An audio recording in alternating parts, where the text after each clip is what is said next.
I've been shooting a lot more film this year, and it's been a big goal of mine to learn more about film photography, printing, and scanning. One of the more challenging things for me about film photography is finding a lab that I can trust to give me consistent results and get the exact look that I want out of my photos. Every lab has different equipment, different processes, different technicians, and each photo goes through a sort of Lightroom color grading process or color correcting process before it hits your inbox. You're also paying for each and every scan, so over a really long period of time, the costs can really add up. Then there's doing it yourself with a digital camera, and that gives you ultimate control over the look and feel of every single photo you take on film. But it does come with some investment up front, not just on the equipment that you need to create a scanning setup, but also on learning a new piece of software and workflow. So I decided that I wanted to have much more control over the look and feel of my photos, and so 6 months ago I decided to start this journey into scanning my own film. And in this video I'm going to share with you guys the process that I use, all the equipment that I use to scan my own film, both for 35mm and 120 film formats. So if you don't already know what digital camera scanning is,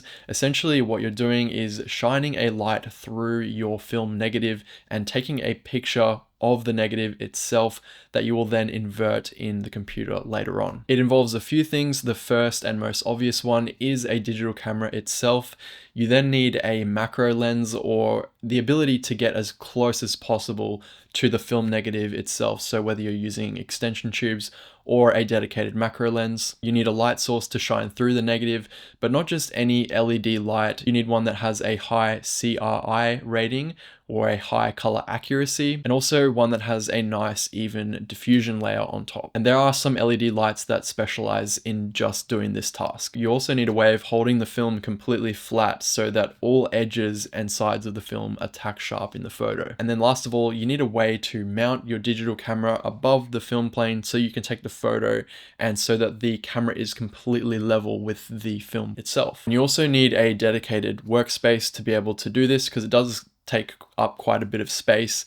You also need somewhere that is relatively dust free, because having dust all over your negatives means that it's just more work in post to remove it. For me, I actually don't have a dedicated space. I just convert my current workstation into my film scanning setup. It's something that I'd like to do in the future, to have like a dedicated place where I can just leave everything set up. But for now, I just use my adjustable standing desk because I like to stand up when I'm scanning my film. It's a little bit more comfortable for me. I can move around a little bit easier, especially when I'm scanning multiple rolls of film at a time. So first of all, the camera that I use is my Fujifilm X-T5, and it is a 40 megapixel sensor, so it has plenty of resolution that's easily able to show all the detail in the 35mm and 120 film scans. And then I also do have a dedicated macro lens, so I use the 30mm 2.8 Fuji lens for this, and it just allows me to get as close as possible to the film plane so I can actually fill the entire frame with just the negative. And then I typically shoot the lens at f8 for the maximum sharpness. The camera is mounted on a copy stand, and this is just one from Negative Supply Co. I found that it works really well. It's nice and stable, and it's really easy to move the camera up and down. And I have two different film carriers to keep the film completely flat. I have the basic carrier from Negative Supply Co., both for 35mm and 120. And both of them come with these plastic masks. They just allow you to mask off the extra additional light, especially for the 120 format, because I actually have two different 120 cameras. I've got the 645 and the 67. They both shoot a different size and orientation of the negative, so it is really nice to just be able to have a different mask for each of those formats. They also give you masks that allow for the full border, so you can actually scan with the black borders and the film text, so it'll say like Portra 400 or Gold 200 or whatever is written on the film negative. You'll be able to see that in your scans. So for my light source, for the 120, I actually use this CineStill light, and it's bicolor, so you can have a cool setting, a warm setting, and a white setting. This is just actually a lot cheaper than the Negative Supply light, and I found that it works pretty much just as good. It isn't as high of a CRI rating as the Negative Supply one.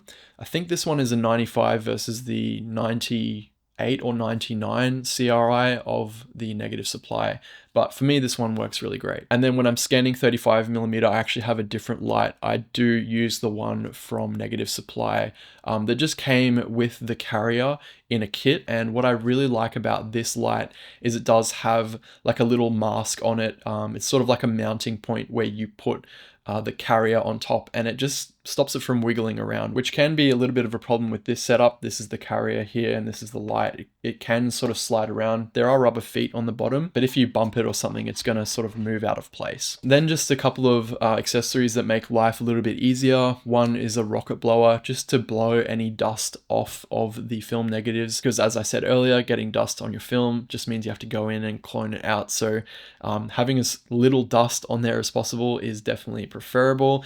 And then also have these cotton gloves. So I wear these while I'm scanning so that I don't get fingerprints on the negatives themselves. So now that I have all of this set up, it's time to go and get my film developed at my local film lab, which incidentally is called your local film lab. And they look after me for all my developing, and they've been super helpful, giving me advice and help when I needed it. So one of the most important things when it comes to developing with a lab is asking them to provide you with uncut rolls. Now, if you've seen negatives before, especially if you're over 30 years of age, you probably will have seen them at some point, but usually you will see them cut up and sleeved like this. So this has obviously just come from one long roll of film, and then it's been cut up and put into these sleeves so that you can archive them. So it is much easier to just have the whole roll in one piece so that you can just feed it through your carrier and just take a photo of each and every frame instead of having to insert each one of these strips into the carrier itself as you're scanning. It does take a little bit of extra effort because after you are done scanning, you will need to cut all these rolls up yourself and sleeve them, but it definitely saves a lot more time up front when you're actually scanning the film itself. So you'll be seeing footage here of me actually going through and scanning the film from a recent shoot that I did where I shot one roll of 120 film and one roll of 35mm film. I just used some alligator clips to hold the uncut rolls straight so they're not curling up or warping, which really helps keep them nice and flat as they're moving into the carrier. And then I have a custom mode set up on my X-T5, and that just sets the camera to manual focus, allows me to punch in whenever I touch the focus ring on the lens itself, just to get perfect focus on the film plane, and then a 2-second timer so that I have my hands completely off the camera as it takes a photo, just to get rid of any shake that might occur. So as I'm going through, I'm making sure to dust off each and every frame before I take the picture. And once you're set up, it's pretty quick and easy. You just go through and obviously take a photo of every single frame. You also want to be shooting in RAW format because the software that you use to actually convert the negative after does rely on that raw data. Okay, so now that I've scanned all the film, I'm going to take the SD card out of the camera, plug it into my MacBook, and this is where you turn that negative image into a positive. And one of the most popular pieces of software to do this is a Lightroom plugin called Negative Lab Pro. And I actually tried this software for a little while, but I found that it was very inconsistent in its results. With the auto white balancing, I just found it wasn't as accurate. It gave some of my photos like a very magenta or green tint, and I found myself spending way too much time trying to get the entire roll more consistent until I tried a software called Film Lab. So this one doesn't rely on Adobe Lightroom, and I'm not sponsored by them in any way, shape or form, but since I started using their software, it has just been way less stressful to get the result that I want out of my scans. The result is super consistent across the entire roll, and I love that the controls are just way more straightforward and simple than they are with Negative Lab Pro. And also just the fact that it is a standalone piece of software, you don't have to rely on being a part of the Adobe ecosystem. I know there are some people out here who want to avoid that at all costs, and I totally can relate. So what you want to do is just crop in on your frame. Whether you want to keep those black borders or not is totally up to you, and then select your conversion method.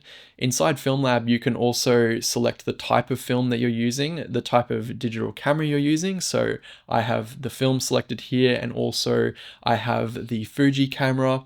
And then you can also actually select the light that you're using. So I'll just go ahead and select the correct LED panel that I'm using. And then it gives you some controls for white balance, tint, you have your overall exposure, and you also have some control over highlight, shadow, contrast, sharpening, noise reduction, and brightness. So I would just go in and pretty much dial in the look that I'm after. And then once I'm done with the first frame, usually what I'll do is just copy those settings over to the next photo. And that includes the crop as well, so you don't have to do that each and every time. And mostly for me, it's just about adjusting the exposure depending on how I expose the film and slight white balance adjustments. And I'll just go through the rolls much like I would in a Lightroom catalog and just correct them, go back and forth, make sure that they're all consistent. They usually are pretty close. And then once you're done, you can export all those files to a bunch of different formats actually. So FilmLab enables you to do JPEG, also TIFF in 8-bit and 16-bit if you want higher quality, and then also JPEG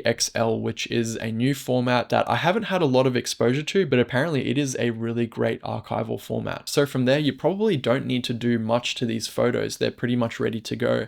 However, what I like to do is import them back into Lightroom and make some minor tweaks if it needs it. Because FilmLab just has those basic controls, I found that using Lightroom, if I want to do anything more specific, such as masking or desaturating or enhancing saturation in any of the specific colors, I found that's a really easy way to do that. And that's pretty much it. So I wanted to show you guys a comparison between lab scans and some scans that I did myself with my digital camera. So I'll put them up on the screen here.